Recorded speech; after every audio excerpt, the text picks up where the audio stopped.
नमस्कार दोस्तों, TET classes with Sneha में आपका स्वागत है। दोस्तों, आज की वीडियो में प्रीवियस ईयर ऑनलाइन परीक्षा 5 जनवरी 2022 का सामाजिक अध्ययन का पेपर सॉल्व करेंगे।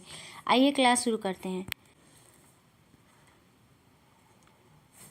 क्वेश्चन है,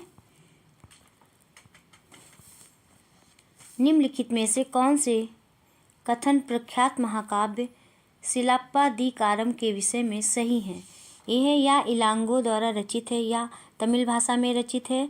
सी है, इसमें कोवलन और माधवी की बेटी की कहानी है। डी है, उसकी रचना लगभग 500 वर्ष पूर्व की। सही विकल्प का चयन कीजिए। बताइए दोस्तों, कौन सा ऑप्शन से हो जाएगा? 31 का फर्स्ट ऑप्शन से हो जाएगा। केवल ए और बी। सिलप्पादिकारम को तमिल भाषा के प्रथम महाकाव्य के रूप में जाना जाता है। इसका शाब्दिक अर्थ है नूपुर की कहानी। इस महाकाव्य की रचना चोल वंश के शासक सेन गुट्टुवन के भाई इलांगो आदिगल ने लगभग ईसा की दूसरी-तीसरी शताब्दी में की थी। इस महाकाव्य के नायक और नायिका कोवलन और कणंगी हैं। यह महाकाव्य 3 भागों में विभाजित है। इन तीनों भागों में चोल, पांड्य और चेर राज्यों का वर्णन मिलता है। नेक्स्ट क्वेश्चन है 32 क्वेश्चन। कन्नौज पर नियंत्रण के लिए निम्नलिखित राजनीतिक शक्तियों में कौन से त्रिपक्षीय संघर्ष के 3 पक्ष थे? बताइए दोस्तों, कौन सा ऑप्शन से होगा? 32 का आंसर होगा फर्स्ट ऑप्शन से हो जाएगा, गुर्जर, प्रतिहार, राष्ट्रकूट और पाल। 8वीं सदी के दौरान कन्नौज पर नियंत्रण के लिए भारत के 3 प्रमुख साम्राज्यों, जिनके नाम पाल, प्रतिहार और राष्ट्रकूट थे, के बीच संघर्ष हुआ था। पालों का भारत के पूर्वी भागों पर शासन था, जबकि प्रतिहार के नियंत्रण में पश्चिमी भारत था। राष्ट्रकूटों ने भारत के दक्कन क्षेत्र पर शासन किया था। इन 3 राजवंशों के बीच कन्नौज पर नियंत्रण के लिए हुए संघर्ष को भारतीय इतिहास में त्रिपक्षीय संघर्ष के रूप में जाना जाता है। नेक्स्ट क्वेश्चन है 33 क्वेश्चन। अशोक के शिलालेख देश के भीतर और बाहर कई जगहों पर मिले हैं। निम्नलिखित में से कौन सा विकल्प सही जगहों को दर्शाता है?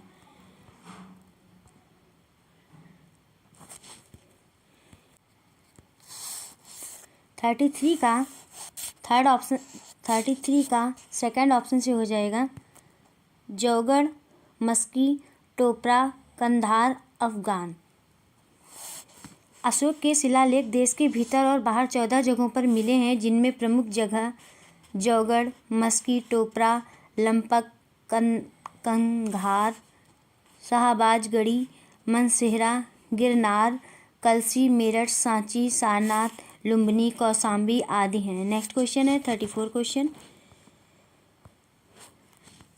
2000 साल पहले एक व्यापारी ने बताया कि वह गांजा, पेट्रा और अपोलो गोस में जा चुका है। निम्नलिखित में से कौन से व्यापार मार्ग के माध्यम से उसने यात्रा की? 34 का आंसर होगा फर्स्ट ऑप्शन से हो जाएगा, मार्ग जिस पर रोमन शासकों का नियंत्रण था। 2000 वर्ष पूर्व गांजा, पेट्रा और अपोलोगोस जाने वाले मार्ग पर रोमन शासकों का नियंत्रण था। नेक्स्ट क्वेश्चन है 35 क्वेश्चन। निम्न कथनों को पढ़िए तथा सही विकल्प का चयन कीजिए। कथन ए है, सम्राट शाहजहां के सिंहासन के पीछे पित्रादुरा के जड़ाऊ काम में पौराणिक यूनानी देवता आर्फियस को बीड़ा बजाते हुए चित्रित किया गया था। ऐसा माना जाता था कि ऑर्फियस का संगीत आक्रामक जानवरों को भी शांत कर सकता था और वे शांतिपूर्वक एक दूसरे के साथ रहने लगते थे। कथन बी है, शाहजहां के सार्वजनिक सभा भवन का निर्माण एक ऐसी दुनिया के निर्माण को सूचित करता था जहां सभी सद्भाव के साथ रह सकें। 35 का आंसर होगा थर्ड ऑप्शन से हो जाएगा। ए और बी दोनों सही हैं और ए की सही व्याख्या बी करता है। नेक्स्ट क्वेश्चन है 36 क्वेश्चन, ऋग्वैदिक काल के विषय में निम्नलिखित में से कौन से कथन सत्य हैं? ए है कोई स्थायी सेना नहीं होती थी। बी कुछ प्रार्थनाओं की रचना महिलाओं ने की थी। सी है दास और दस्यु भी यज्ञ करते थे। डी है राजाओं के पास राजधानी, नगर या महल नहीं थे। सही विकल्प का चयन कीजिए। 36 का आंसर हो जाएगा सेकंड ऑप्शन से हो जाएगा केवल ए, बी और डी। वैदिक काल प्राचीन भारतीय संस्कृत का एक काल खंड है। उस दौरान 4 वेदों की रचना हुई थी जिनका नाम ऋग्वेद, सामवेद, यजुर्वेद, अर्थवेद हैं। इस काल में पुरोहित, जिन्हें कभी कभी ब्राह्मण भी कहा जाता था, तरह तरह के यज्ञ और अनुष्ठान करते थे, जबकि दास और दस्यु यज्ञ नहीं करते थे। इस काल के राजा सरदार कहलाते थे, जो बहादुर और कुशल योद्धा होते थे। इनका चुनाव लोगों द्वारा होता था। ये ना तो बड़ी राजधानियों और महलों में रहते थे, ना इनके पास कोई स्थायी सेना होती थी, ना ही ये कर वसूलते थे।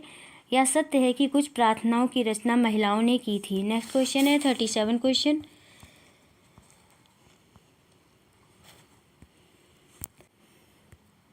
37 क्वेश्चन है, जिस तरह महासागरों में मिलने पर नदियों की अलग अलग पहचान समाप्त हो जाती है, ठीक उसी तरह डैश में क्या फिल करेंगे दोस्तों? वे अपना वर्ण, श्रेणी और परिवार सब त्याग देते हैं। यह उदाहरण किस ग्रंथ से लिया गया है? 37 का आंसर हो जाएगा फर्स्ट ऑप्शन से हो जाएगा बौद्ध ग्रंथ। एक बौद्ध ग्रंथ से ज्ञात होता है कि जिस तरह महासागरों में मिलने पर नदियों की अलग अलग पहचान समाप्त हो जाती है, ठीक उसी तरह बुद्ध के अनुयायी जब भिक्षुओं की श्रेणी में प्रवेश करते हैं तो वे अपना वर्ण, श्रेणी और परिवार सब त्याग देते हैं। नेक्स्ट क्वेश्चन है 38 क्वेश्चन, ईस्ट इंडिया कंपनी के दौरान नील खेती की निज व्यवस्था के किसानों के लिए अपनी अलग समस्याएं थीं। उन्होंने निज व्यवस्था के परिणाम स्वरूप निम्नलिखित में से समस्याओं का सामना किया। 38 का कौन सा ऑप्शन से हो जाएगा दोस्तों? फर्स्ट ऑप्शन से हो जाएगा। जो नील की फैक्ट्री के आसपास रहते थे उन्हें उनकी ज़मीनों से हटवा दिया गया। 18वीं सदी के आखिरी दशकों से ही बंगाल में नील की खेती तेज़ी से फैलने लगी थी। नील की खेती के 2 मुख्य तरीके थे, निज और रैयत। निज खेती की व्यवस्था में बागान मालिक खुद अपनी ज़मीन पर नील का उत्पादन करते थे या दूसरे जमींदारों से ज़मीन भाड़े पर लेकर मजदूरों की मदद से नील की खेती करवाते थे। बागान मालिकों को निज खेती का क्षेत्रफल फैलाने में मुश्किल आ रही थी। नील की खेती केवल उपजाऊ ज़मीन पर ही की जा सकती थी। ऐसी ज़मीनों पर आबादी पहले ही बहुत ज़्यादा थी। उन्होंने नील की फैक्ट्री के इर्द गिर्द पट्टे पर ज़मीन लेने के प्रयास किए और वहाँ के किसानों को हटवा दिया। इससे टकराव और तनाव की स्थिति उत्पन्न हो जाती थी। नेक्स्ट क्वेश्चन है 39 क्वेश्चन, निम्नलिखित में से किसने स्त्री पुरुष तुलना नाम से एक किताब प्रकाशित की जिसमें पुरुषों और महिलाओं के बीच मौजूद सामाजिक फर्कों की आलोचना की गई थी? 39 का कौन सा ऑप्शन से हो जाएगा दोस्तों? फोर्थ ऑप्शन से हो जाएगा ताराबाई शिंदे। स्त्री पुरुष तुलना नामक पुस्तक का लेखन ताराबाई शिंदे ने 18वीं शताब्दी में मूलतः मराठी भाषा में की थी। नेक्स्ट क्वेश्चन है 40 क्वेश्चन, निम्नलिखित में से किसका संबंध जातिगत भेदभाव के विरुद्ध आंदोलन से था? 40 का आंसर हो जाएगा थर्ड ऑप्शन से हो जाएगा सतनामी आंदोलन। सतनामी आंदोलन घासीदास ने शुरू किया था, जो एक निम्न जाति के व्यक्ति थे। इस आंदोलन के सदस्यों ने चमड़े का काम करने वालों को संगठित किया और उनकी सामाजिक स्थिति में सुधार के लिए आंदोलन छेड़ दिया। नेक्स्ट क्वेश्चन है 41 क्वेश्चन, निम्नलिखित कथनों को पढ़ें और सही विकल्प चुनें। कथन ए है मध्य भारत में सतनामी आंदोलन की शुरुआत घासीदास ने की। कारण है 19वीं सदी के दूसरे हिस्से तक गैर ब्राह्मण जातियों के भीतर से ही लोग जाति भेदभाव के खिलाफ आवाज़ उठाने लगे थे और उन्होंने सामाजिक समानता और न्याय की मांग करते हुए आंदोलन शुरू किया। 41 का आंसर हो जाएगा फर्स्ट ऑप्शन से हो जाएगा ए और आर दोनों सही हैं। और आर सही व्याख्या करता है ए की। नेक्स्ट क्वेश्चन है 42 क्वेश्चन, निम्नलिखित कथनों को पढ़ें और सही विकल्प चुनें। ए है 1921 से 22 के दौरान असहयोग आंदोलन को गति मिली। कारण है मोतीलाल नेहरू, सी आर दास जी और सी राजगोपालाचारी और आसफ अली जैसे बहुत सारे वकीलों ने वकालत छोड़ दी। 42 का कौन सा ऑप्शन से होगा दोस्तों? 42 का आंसर हो जाएगा फर्स्ट ऑप्शन से हो जाएगा। ए और आर दोनों सही हैं और आर सही व्याख्या करता है ए की। नेक्स्ट क्वेश्चन है 43 क्वेश्चन, निम्न कथनों ए और बी को पढ़िए तथा सही विकल्प का चुनाव कीजिए। ए है 1919 के बाद अंग्रेजों के खिलाफ चल रहा संघर्ष धीरे धीरे एक जन आंदोलन में तब्दील होने लगा, जिसमें किसान, आदिवासी, विद्यार्थी और महिलाएं बड़ी संख्या में जुड़ते गए और महात्मा गांधी एक जन नेता के रूप में सामने आए। बी है कई बार गांधी जी का नाम लेकर आदिवासियों और किसानों ने ऐसी कार्रवाई की जो गांधीवादी आदर्शों के अनुरूप नहीं थी। 43 का कौन सा ऑप्शन से होगा दोस्तों? थर्ड ऑप्शन से हो जाएगा। ए और बी दोनों सही हैं। नेक्स्ट क्वेश्चन है 44 क्वेश्चन, निम्नलिखित में से कौन सी विशेषताएं भारत के संविधान, जिसे 26 जनवरी 1950 को लागू किया गया था, में मौजूद हैं? सार्वभौमिक वयस्क मताधिकार को अपनाना, 21 वर्ष से अधिक आयु के सभी भारतीयों को राज्य और राष्ट्रीय चुनाव में मतदान करने की अनुमति होगी। सही विकल्प का चयन कीजिए। 44 का सेकेंड ऑप्शन से हो जाएगा। ए और बी दोनों सही हैं। नेक्स्ट क्वेश्चन है 45 क्वेश्चन, दी गई विशेषताओं के आधार पर खगोलीय पिंडों के प्रकार पहचानें। ए है वे गैसों द्वारा बने हुए हैं। बी उनकी अपनी रोशनी और गर्मी होती है। सी वे बड़े और गर्म होते हैं। 45 का आंसर हो जाएगा सेकंड ऑप्शन से हो जाएगा तारे। सूर्य चंद्रमा तथा वे सभी वस्तुएं जो रात के समय आसमान में चमकती हैं खगोलीय पिंड कहलाती हैं। कुछ खगोलीय पिंड जो आकार में बड़े और गर्म होते हैं ये गैसों के बने होते हैं। इनके पास अपनी ऊष्मा तथा प्रकाश होता है जिससे वे बहुत बड़ी मात्रा में उत्सर्जित करते हैं। उन खगोलीय पिंडों को तारा कहते हैं। सूर्य भी एक तारा है। नेक्स्ट क्वेश्चन है 46 क्वेश्चन है, निम्नलिखित में से कौन सा मिलान पृथ्वी के ताप कटिबंध के विषय में सही है? 46 का आंसर हो जाएगा उष्ण कटिबंध। उत्तरी गोलार्ध के कर्क रेखा 23.5 डिग्री उत्तर और दक्षिण गोलार्ध में मकर रेखा 23.5 डिग्री दक्षिण के बीच के क्षेत्र को कहते हैं। यहाँ के सभी अक्षांशों पर सूर्य वर्ष में एक बार दोपहर में सिर के ठीक ऊपर होता है, इसलिए इस क्षेत्र में सबसे ज़्यादा ऊष्मा प्राप्त होती है। शीतोष्ण कटिबंध 23.5 डिग्री उत्तर कर्क रेखा और 66.5 डिग्री उत्तर ध्रुव वृत्त के मध्य के क्षेत्र को कहते हैं। ध्रुव की तरह सूर्य की किरणें तिरछी हो जाती हैं। इस क्षेत्र का तापमान मध्यम रहता है। शीत कटिबंध 66.5 डिग्री उत्तर ध्रुव और वृत्त 90 डिग्री उत्तर ध्रुव के मध्य का क्षेत्र कहलाता है। यहाँ ठंड बहुत अधिक होती है क्योंकि यहाँ सूर्य क्षितिज से ज़्यादा ऊपर नहीं आ पाता है।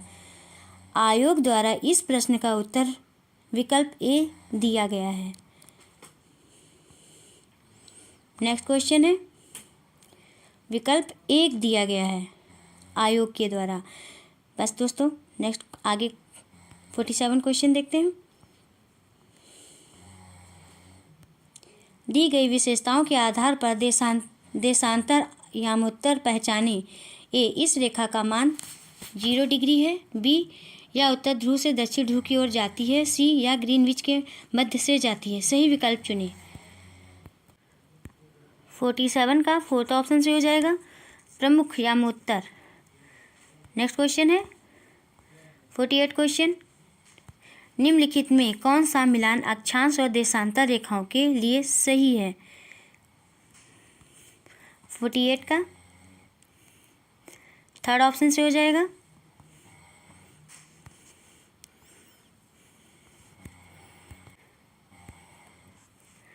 भारत में 82.5 डिग्री पूर्व को मानक यामोत्तर माना गया है। इस यामोत्तर के स्थानीय समय को पूरे देश का मानक समय माना जाता है। इसे भारतीय मानक समय के नाम से जाना जाता है। नेक्स्ट क्वेश्चन है 49 क्वेश्चन। भूमध्य सागरीय वनस्पति निम्नलिखित में से कौन से क्षेत्र में पाई जाती है? ए है मध्य अमेरिका, बी है संयुक्त राज्य अमेरिका में कैलिफोर्निया, सी है दक्षिण पश्चिम अफ्रीका, डी है दक्षिण पश्चिम ऑस्ट्रेलिया। सही विकल्प का चयन कीजिए। 49 का थर्ड ऑप्शन से हो जाएगा सी और डी। भूमध्य सागरीय वनस्पतियाँ अधिकतर यूरोप, अफ्रीका और एशिया के भूमध्य सागरीय समीप वाले प्रदेशों में पाई जाती है, इसलिए इसका यह नाम पड़ा। ये वनस्पतियाँ भूमध्य सागर के बाहरी प्रदेशों जैसे संयुक्त राज्य अमेरिका के कैलिफोर्निया, दक्षिण पश्चिम अफ्रीका, दक्षिण अफ्रीका, दक्षिण पश्चिमी ऑस्ट्रेलिया में भी पाई जाती हैं। इन क्षेत्रों में आमतौर पर संतरा, अंजीर, जैतून और अंगूर जैसे नींबू वंश के फल पैदा किए जाते हैं। नेक्स्ट क्वेश्चन है 50 क्वेश्चन। नीचे दिए गए कथन पढ़कर सही विकल्प चुनें। कथन है पृथ्वी की 3/4 सतह जल से ढकी है। कारण है पृथ्वी की सतह पर साफ पानी से अधिक खारा पानी है। 50 का कौन सा ऑप्शन से होगा दोस्तों? 50 का सेकंड ऑप्शन से हो जाएगा दोनों। ए और आर सही हैं। ए की आर सही व्याख्या नहीं करता है। नेक्स्ट क्वेश्चन है 51 क्वेश्चन। निम्नलिखित प्रक्रियाओं में से जल चक्र में निहित प्रक्रियाओं को चुनें। ए संघनन, बी आत्पन, सी वाष्पीकरण, डी वृष्टिपात या वर्षण। 51 का आंसर हो जाएगा फोर्थ ऑप्शन से हो जाएगा ए, सी और डी। नेक्स्ट क्वेश्चन है 52 क्वेश्चन। 52 क्वेश्चन है जल। 52 क्वेश्चन है स्थल समीर, समुद्री समीर और लू कौन सी पवन है? 52 का आंसर हो जाएगा थर्ड ऑप्शन से हो जाएगा स्थानीय पवन। स्थानीय पवनें ये पवनें किसी छोटे क्षेत्र में वर्ष या दिन के किसी विशेष समय में चलती हैं। उदाहरण के लिए स्थल समीर, समुद्री समीर, लू आदि। नेक्स्ट क्वेश्चन है 53 क्वेश्चन। वायु दाब के विषय में दिए गए कथन पढ़ें और सही विकल्प चुनें। ए है वायु दाब बादलों के भार से पृथ्वी की सतह पर बना पड़ा दबाव है। बी है निम्न दाब आसमान में बादल उपस्थित और मौसम से संबंधित हैं। 53 का कौन सा ऑप्शन से होगा दोस्तों? सेकंड ऑप्शन से हो जाएगा। ए असत्य है और बी सत्य है। पृथ्वी की सतह पर वायु के भार द्वारा लगाया गया दाब वायु दाब कहलाता है। निम्न दाब बादल युक्त आकाश और नम मौसम के साथ जुड़ा होता है। नेक्स्ट क्वेश्चन है 54 क्वेश्चन। निम्नलिखित में संसाधनों और उनकी विशेषताओं का सही मिलान कीजिए। 54 का सेकंड ऑप्शन से हो जाएगा।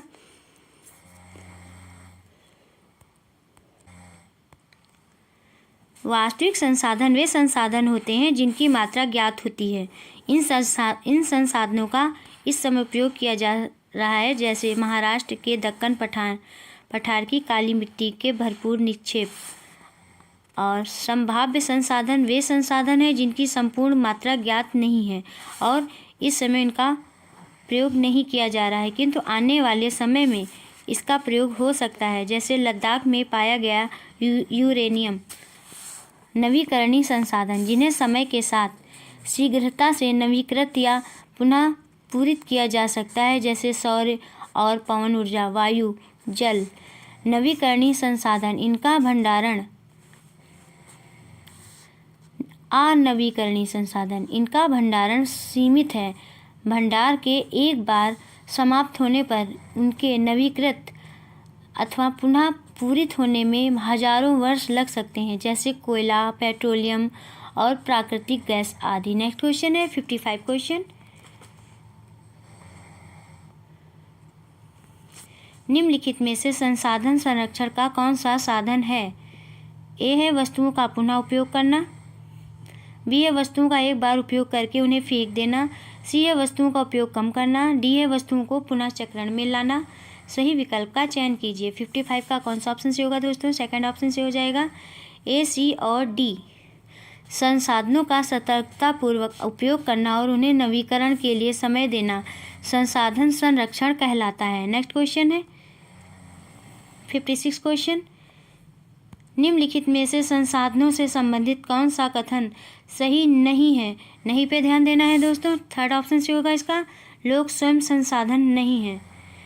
मानव संसाधन से तात्पर्य लोगों की संख्या और योग्यता से शिक्षा और स्वास्थ्य लोगों को बहुमूल्य संसाधन बनाने में मदद करते हैं। नेक्स्ट क्वेश्चन है 57 क्वेश्चन, निम्नलिखित आर्थिक गतिविधियों का कार्य वर्गों के साथ सुमेल कीजिए। 57 का कौन सा ऑप्शन से होगा दोस्तों? सेकंड ऑप्शन से हो जाएगा। नेक्स्ट क्वेश्चन है 58 क्वेश्चन,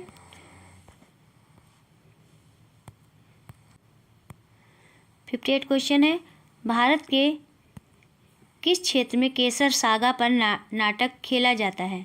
58 का आंसर होगा, थर्ड ऑप्शन से हो जाएगा, लद्दाख। तिब्बत का ग्रंथ केसर सागा लद्दाख में काफ़ी प्रचलित है। इसके स्थानीय रूपों मुसलमान और बौद्ध दोनों लोग गाते हैं और उस पर नाटक खेलते हैं। नेक्स्ट क्वेश्चन है 59 question,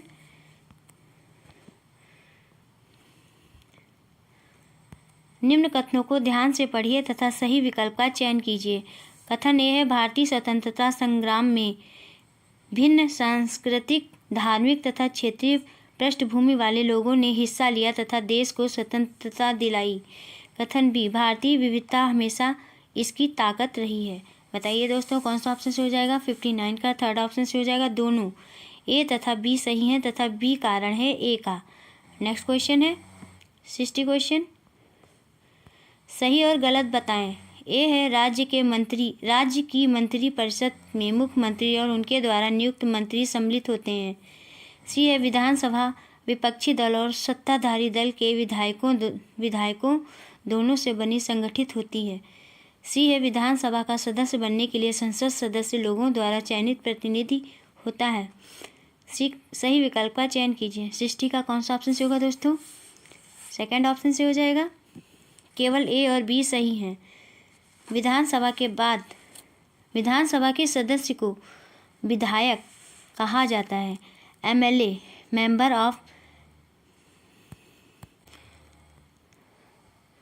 member of legislative assembly का संक्षिप्त रूप है। एमएलए का चुनाव जनता द्वारा किया जाता है, फिर वे लेजिस्लेटिव असेंबली के मेंबर यानी विधानसभा के सदस्य बन जाते हैं और सरकार बनाते हैं। इस प्रकार से हम कह सकते हैं कि विधायक जनता का प्रतिनिधित्व करते हैं, संसद के सदस्यों का नहीं। नेक्स्ट क्वेश्चन है 61 क्वेश्चन, निम्नलिखित में से कौन सा राज्य सरकार का दायित्व भी है? 61 का आंसर हो जाएगा, थर्ड ऑप्शन से होगा,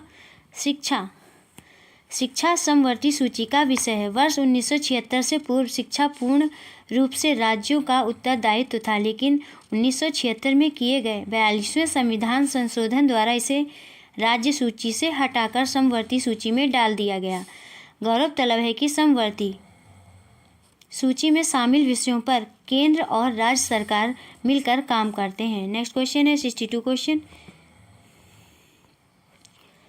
बुनकरों को डैश में क्या फिल करेंगे दोस्तों? में सूचित मूल्य मिलता है।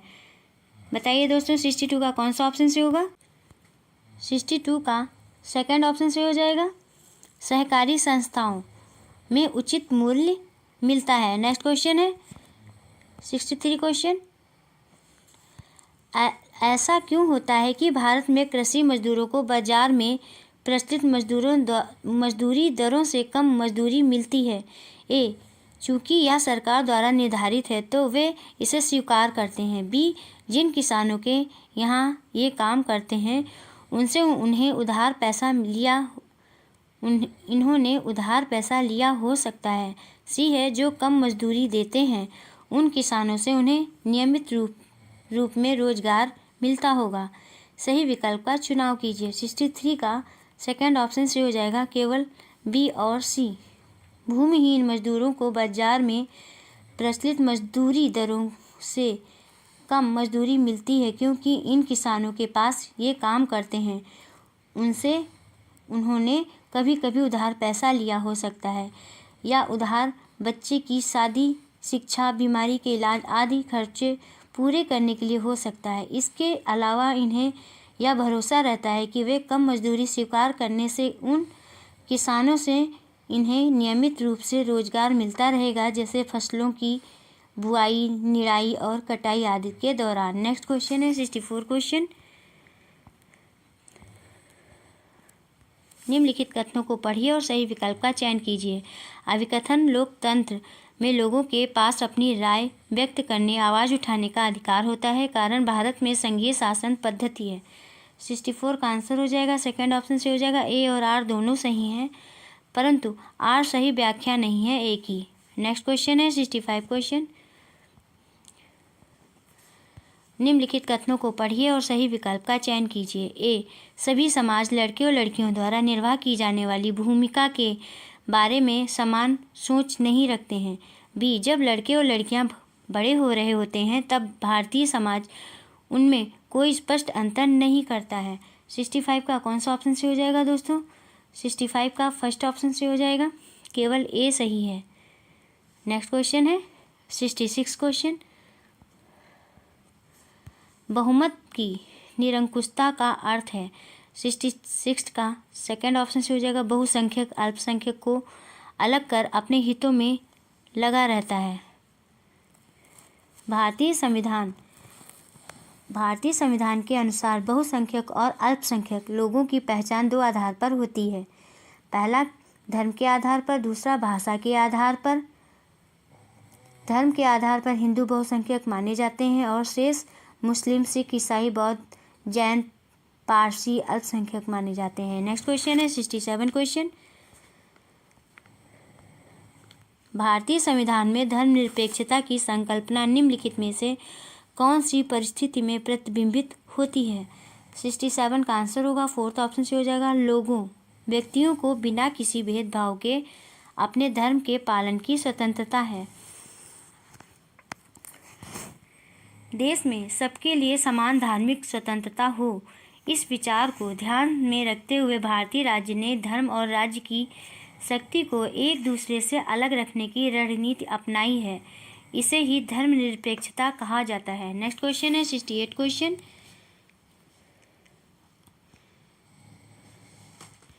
निम्नलिखित में से कौन सा भारत में न्यायपालिका की स्वतंत्रता को सुनिश्चित करता है? ए, सरकार की अलग शाखाएं न्यायपालिका के कार्यों में हस्तक्षेप नहीं कर सकती हैं। बी, न्यायाधीशों के व्यवहार की संसद में चर्चा की जा सकती है। सी है, न्यायाधीशों को कार्यालय से हटाया नहीं जा सकता है सिवाय उन आधारों पर जो कि संविधान में उल्लिखित हैं। डी है, न्यायाधीश सेवानिवृत्ति के पश्चात भी कार्य कर सकते हैं। सही विकल्प का चयन कीजिए। 68 का सेकंड ऑप्शन से हो जाएगा, ए और सी। सरकार की अन्य दो शाखाएं विधायिका और कार्यपालिका न्यायपालिका के कार्यों में हस्तक्षेप नहीं कर सकती हैं। इसके अलावा एक बार नियुक्ति हो जाने के बाद किसी न्यायाधीश को उसके कार्यकाल के दौरान हटाना बहुत मुश्किल होता है। न्यायपालिका की यह स्वतंत्रता अदालतों को भारी ताकत देता है। नेक्स्ट क्वेश्चन है 69 क्वेश्चन। न्यूनतम मजदूरी के लिए कानून क्यों बनाया गया है? यह सुनिश्चित करने के लिए कि मजदूरों को उनकी मजदूरी मेहनत के हिसाब से मेहनताना मिले। बी है, मजदूरों को मालिकों द्वारा शोषित होने से बचाने के लिए।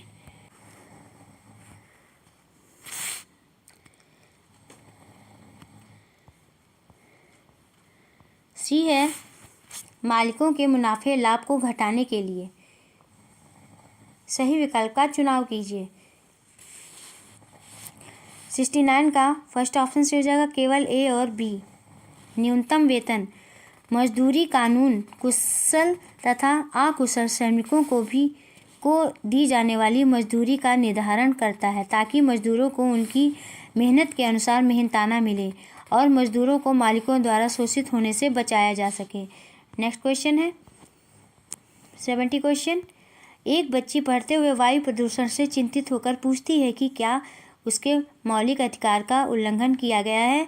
चर्चा से पहले आप उसे निम्नलिखित में से भारतीय संविधान का कौन सा अनुच्छेद पढ़ने के लिए कह सकते हैं? 70 का आंसर हो जाएगा, सेकंड ऑप्शन से हो जाएगा अनुच्छेद 21। सर्वोच्च न्यायालय के द्वारा दिए गए एक फैसले के अनुसार संविधान के अनुच्छेद 21 में प्रत्येक नागरिक को जीवन का मौलिक अधिकार दिया गया है और इसमें स्वास्थ्य का अधिकार भी शामिल है। चूँकि वायु प्रदूषण का बढ़ना स्वास्थ्य के लिए हानिकारक होता है, इसलिए यहाँ मौलिक अधिकार का उल्लंघन हो रहा है। नेक्स्ट क्वेश्चन है 71 क्वेश्चन। जेंडर समानता के महत्व का दृष्टिकोण विकसित करने हेतु निम्नलिखित में से कौन सा विषय सबसे अधिक प्रासंगिक है? 71 का सेकंड ऑप्शन से हो जाएगा सामाजिक रचना के रूप में जेंडर समानता के महत्व पर दृष्टिकोण विकसित करने हेतु सामाजिक रचना के रूप में जेंडर सबसे अधिक प्रासंगिक है। नेक्स्ट क्वेश्चन है 72 क्वेश्चन। प्रारंभिक एवं माध्यमिक स्तर पर इतिहास की पुस्तकों का केंद्रण है। ए, इतिहास की खोज तथा व्याख्या कैसे हुई? बी है साक्ष्यों का एक तरण और परीक्षण कैसे होता है? सी है राजाओं और रानियों के जीवन वृत्तांतों पर? डी है मूलभूत प्रक्रियाओं को समझना, ना कि कौन, कब और कहाँ के विवरण में खो जाना। सही विकल्प का चयन कीजिए। 72 का सेकंड ऑप्शन से हो जाएगा ए, बी तथा डी। इतिहास की खोज तथा व्याख्या साक्ष्यों का एकत्रण तथा परीक्षण, साथ ही मूलभूत प्रक्रियाओं को समझना प्रारंभिक और माध्यमिक स्तर पर इतिहास की पुस्तक का संकेंद्रण होता है। नेक्स्ट क्वेश्चन है 73 क्वेश्चन। निम्नलिखित शैक्षिक उपागमों का मिलान कीजिए तथा सही विकल्प का चुनाव कीजिए।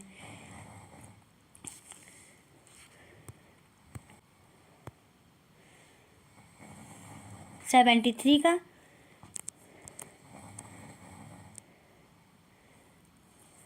थर्ड ऑप्शन से हो जाएगा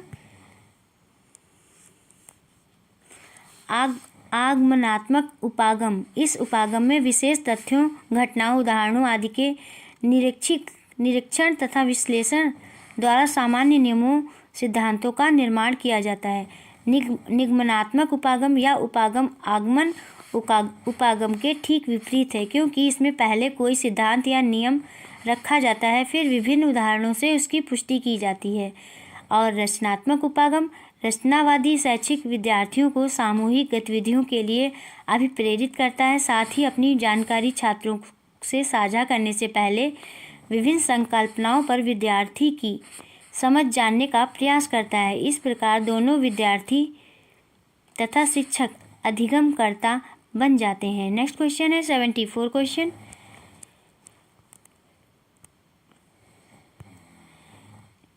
एक अखबार में लेख में कहा गया कि भारत में चूड़ी बनाने की फैक्ट्रियों में काम करने वाले 12 से 15 साल की उम्र के 5 बच्चों की खराब कार्यदशाओं कारण मौत हो गई। उपयुक्त उदाहरण निम्नलिखित में से क्या समझाने के लिए सबसे उपयुक्त है? 74 का आंसर हो जाएगा, फर्स्ट ऑप्शन से हो जाएगा शोषण के खिलाफ अधिकार।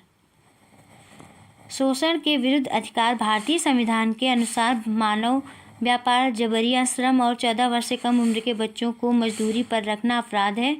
इसके साथ ही सर्वोच्च न्यायालय ने अपने दिए एक फैसले में किसी व्यक्ति को खराब कार्यदशाओं में रखना अनुच्छेद 21 उसके मौलिक अधिकारों का हनन माना है। नेक्स्ट क्वेश्चन है 75 क्वेश्चन। एक शिक्षिका अपने विद्यार्थियों को दर्जी की दुकान से विभिन्न प्रकार के बचे हुए कपड़ों के टुकड़े इकट्ठा करके उन्हें सूती, रेशमी, कृत्रिम रेशे वाले और ऊनी कपड़ों में वर्गीकृत करने को कहती है। वह अपनी कक्षा में शिक्षण की कौन सी विधि का अनुप्रयोग कर रही है? 75 का सेकंड ऑप्शन से हो जाएगा गतिविधि। यदि एक शिक्षिका विद्यार्थियों से दर्जी की दुकान से बचे हुए कपड़ों को एकत्र करने, उनमें से सूती, ऊनी, रेशमी, कृत्रिम रेशे वाले कपड़ों को अलग करने को कहती है, तो उसका इस प्रकार का कार्य शिक्षिका द्वारा कक्षा में शिक्षण की गतिविधि आधारित विधि का अनुप्रयोग होगा। नेक्स्ट क्वेश्चन है 76 क्वेश्चन। प्रारंभिक विद्यालयी छात्रों में ग्रामीण प्रशासन की कक्षा में ग्राम पंचायत पर नाटक से निम्न में से क्या विकसित किया जा सकता है?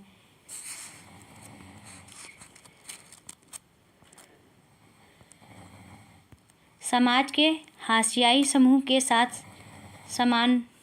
समानुभूति। बी है प्रजातंत्र से संबंधित संप्रत्यों का अनुप्रयोग। सी है ग्रामीण लोगों की समझ चुनौतियों व मुद्दों की समझ। डी है मनोरंजन आधारित अधिगम के रचनात्मक तरीके। सबसे उपयुक्त विकल्प का चुनाव कीजिए।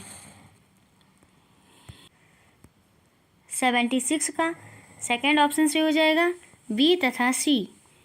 नाटक के माध्यम से किसी अध्याय का प्रस्तुतिकरण उस विषय वस्तु को अधिगमकर्ता के लिए रोचक, सरल एवं बोधगम्य बना देता है। साथ ही छात्र संबंधित संप्रत्यय अवधारणा की जटिलता, चुनौतियों एवं अनुप्रयोग को आसानी से समझ लेते हैं। नेक्स्ट क्वेश्चन है 77 क्वेश्चन।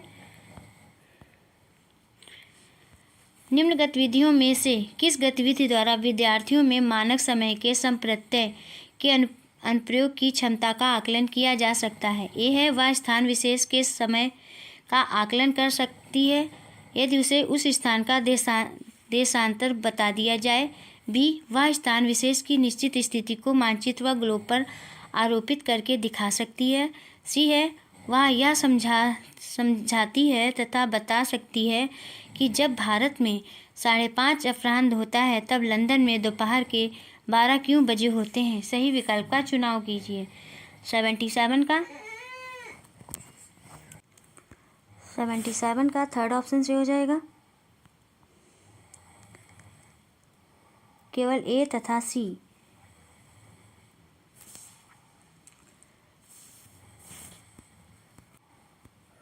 नेक्स्ट क्वेश्चन है 78 क्वेश्चन। कक्षा में प्राकृतिक वनस्पतियों का परिचय देने से पहले निम्न में से कौन सा तरीका आनुभाविक अधिगम हेतु उपयोगी हो सकता है? 78 का आंसर हो जाएगा फर्स्ट ऑप्शन से हो जाएगा विद्यालय व घर के आसपास के वृक्षों का अवलोकन करना। नेक्स्ट क्वेश्चन है 79 क्वेश्चन। निम्न प्रश्नों में से कौन सा प्रश्न विद्यार्थियों की मूल्यांकन क्षमता का आकलन करता है? ए है 16वीं शताब्दी में व्यापारियों के सम्मुख कौन कौन सी समस्याएं आती थीं? क्या आपको लगता है कि कुछ समस्याएं आज भी वैसी ही बनी हुई हैं? बी है सार्वजनिक वितरण प्रणाली क्या होती है या भारत में खाद्य सुरक्षा को कैसे सुनिश्चित करती है? सी है सार्वजनिक सुविधाएं क्या होती हैं? आपके क्षेत्र में उपलब्ध कुछ सार्वजनिक सुविधाओं की सूची बनाइए। डी है क्या आपको लगता है कि सरकार को सभी को स्वास्थ्य सेवाएं उपलब्ध करवानी चाहिए? क्यों? सही विकल्प का चयन कीजिए। बताइए दोस्तों कौन सा ऑप्शन से हो जाएगा? 79 का फोर्थ ऑप्शन से हो जाएगा ए, बी और डी। मूल्यांकन किसी व्यक्ति या किसी चीज़ को मापने या अवलोकन करने की एक व्यवस्थित और वस्तुनिष्ठ प्रक्रिया है। यह एक व्यक्ति के प्रदर्शन, पूर्ण परियोजना, प्रक्रिया या उत्पाद का प्रदर्शन करता है ताकि उसकी कीमत या महत्व निर्धारित की जा सके। मूल्यांकन एक सतत प्रक्रिया है। मूल्यांकन शिक्षण प्रक्रिया का अभिन्न अंग है। नेक्स्ट क्वेश्चन है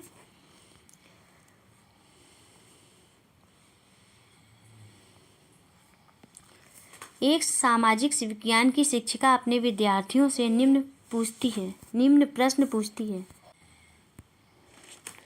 पंचायत को एक समिति के द्वारा ही कार्य क्यों करना होता है? क्यों सरपंच को ही सारी शक्तियाँ नहीं दे दी जाती हैं? उसके द्वारा पूछा गया प्रश्न किस प्रकार के उत्तरों की अपेक्षा करता है? ए, पंचायत व्यवस्था की गहन समझ। बी, खतरों व लाभों के बारे में सोचना। सी है केवल व्यवस्था की कमियां दिखाना। डी है विभिन्न विकल्पों की तुलना करके स्थिति को बेहतर बनाने की लगातार खोज में लगना। उपयुक्त विकल्प का चुनाव कीजिए। 80 का थर्ड ऑप्शन से हो जाएगा ए, बी तथा डी। ग्राम पंचायत अपने सभी कार्यों के लिए ग्राम सभा के प्रति जवाबदेही होता है क्योंकि ग्राम सभा के लोग ही उसको चुनते हैं। इसी वजह से पंचायती राज व्यवस्था को लोकतांत्रिक सरकार की लोक सरकार की पहली सीढ़ी माना जाता है। कुछ राज्यों में ग्राम सभाएं काम करने के लिए समितियां बनाती हैं, जैसे निर्माण कार्य समिति, जल प्रबंधन समिति, स्वास्थ्य एवं कल्याण पर समिति आदि। इन समितियों में कुछ सदस्य ग्राम सभा के होते हैं और कुछ ग्राम पंचायत के। ये दोनों मिलकर गांव के विकास के लिए काम करते हैं। नेक्स्ट क्वेश्चन है 81 क्वेश्चन। प्रिया औपनिवेशिक बंगाल में नील की खेती करने वाले लोगों की स्थिति हालातों को समझना चाहती है, किंतु उसके लिए वह केवल द्वितीय स्रोत ही जुटा पाई। निम्न में से कौन से साक्ष्य उसे मिले? ये है 19वीं शताब्दी के बंगाल में नील की खेती पर एक इतिहासकर्ता का अनुसंधान। बी है नील विद्रोह के दौरान नील की खेती करने वाले किसानों द्वारा गाए गए गीत। सी है नील आयोग द्वारा नील कृषक का लिया गया साक्षात्कार। सही विकल्प का चयन कीजिए। 81 का फर्स्ट ऑप्शन से हो जाएगा केवल ए। प्राथमिक सामग्री को उपलब्ध कराने वाले साधन प्राथमिक स्रोत कहलाते हैं। प्राथमिक सामग्री हेतु अनुसंधानकर्ता घटना स्थल पर जाकर मूल स्रोत से तथ्य एकत्र करता है, जबकि द्वितीयक स्रोत किसी ऐसे व्यक्ति का प्रमाण है जो घटना के समय मौजूद नहीं था। उदाहरण के लिए इतिहासकारों द्वारा लिखित पुस्तकें। नेक्स्ट क्वेश्चन है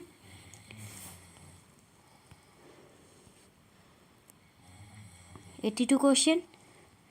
निम्नलिखित कथनों ए तथा आर को पढ़िए तथा सही विकल्प का चयन कीजिए। अभिकथन है ए है सामाजिक विज्ञान में केंद्रण उपयोगितावाद से हटकर समतावाद पर होना चाहिए। कारण है उपयोगितावाद से हटकर समतावाद पर केंद्रण से समता, न्याय व आदर जैसे प्रतिमान के मुद्दे संबोधित हो जाते हैं। 82 का आंसर हो जाएगा फर्स्ट ऑप्शन से हो जाएगा। दोनों ए तथा आर सही हैं तथा आर सही व्याख्या है ए की। नेक्स्ट क्वेश्चन है 83 क्वेश्चन।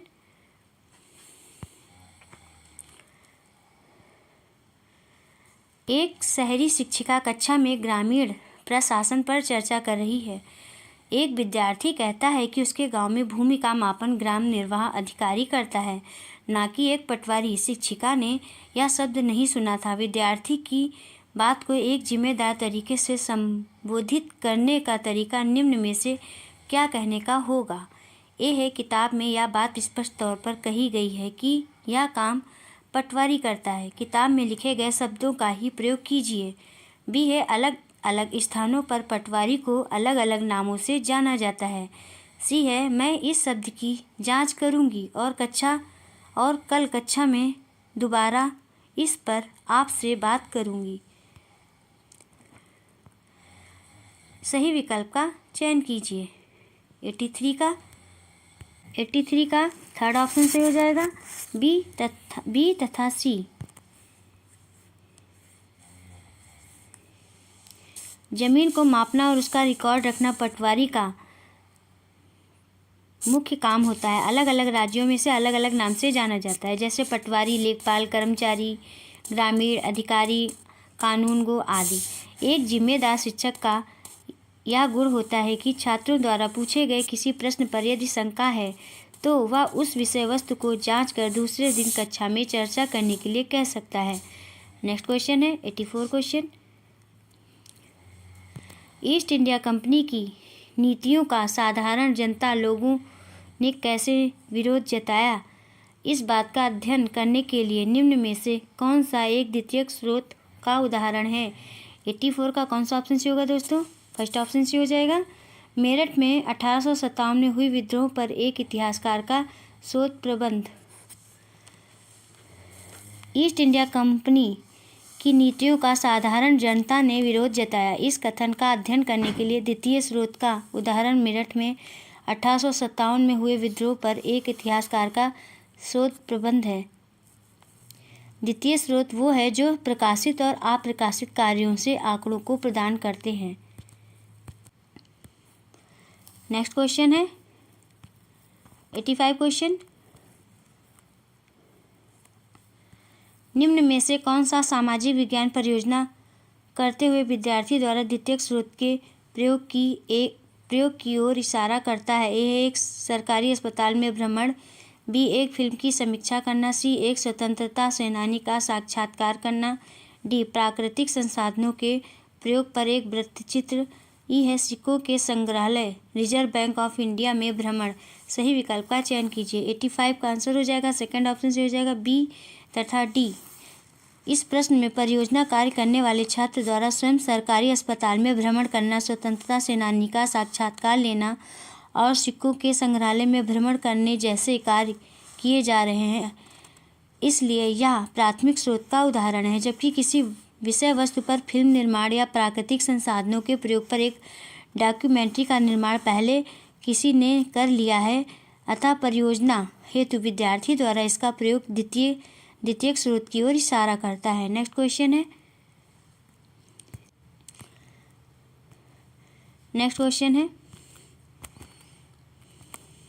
86 क्वेश्चन। संग्रहालय के भ्रमण के समय एक इतिहास के शिक्षक को ध्यान केंद्रित करना चाहिए।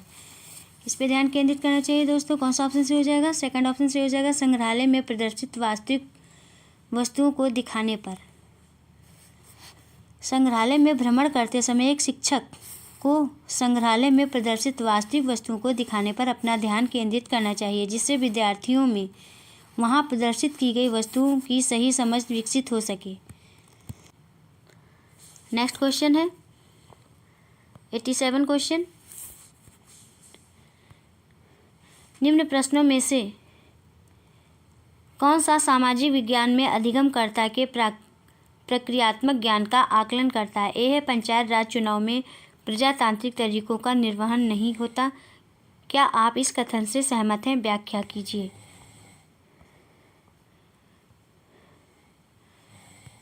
एक स्थायी व नियमित काम जिस प्रकार एक अनियमित काम से भिन्न होती है, चर्चा कीजिए। ग्राम सभा तथा ग्राम पंचायत में क्या अंतर है? डी है सरकार शब्द से आप क्या समझते हैं? उन 5 तरीकों की सूची बनाइए जो आपके अनुसार ऐसे तरीके हैं जिनके द्वारा सरकार आपके दैनिक जीवन को प्रभावित करती है। सही विकल्प का चयन कीजिए। बताइए दोस्तों कौन सा ऑप्शन से हो जाएगा? फर्स्ट ऑप्शन से हो जाएगा केवल ए। नेक्स्ट क्वेश्चन है 88 क्वेश्चन। एक विशेष क्षेत्र में वनों के वितरण को पढ़ाने के लिए शिक्षक जिस प्रकार के मानचित्र का प्रयोग करेगा उसकी पहचान कीजिए। 88 का आंसर हो जाएगा फोर्थ ऑप्शन से हो जाएगा विषयगत मानचित्र। कुछ मानचित्र विषय प्रकार की जानकारियां प्रदान करते हैं, जैसे सड़क मानचित्र, वर्षा मानचित्र, वन तथा उद्योगों आदि के वितरण को दर्शाने वाले मानचित्र। इस प्रकार के मानचित्र को थीमेटिक मीन्स विषयगत मानचित्र कहा जाता है। नेक्स्ट क्वेश्चन है 89 क्वेश्चन। निम्नलिखित में से कौन सा विद्यार्थी के परियोजना कार्य के मूल्यांकन के लिए रूब्रिक के विकास के लिए जरूरी माना गया है? ए है अधिगम के उद्देश्य, बी है अधिगम के परिणाम, सी है निष्कर्ष। सही विकल्प का चयन कीजिए। 89 का आंसर हो जाएगा सेकंड ऑप्शन से हो जाएगा ए और बी। नेक्स्ट क्वेश्चन है 90 क्वेश्चन।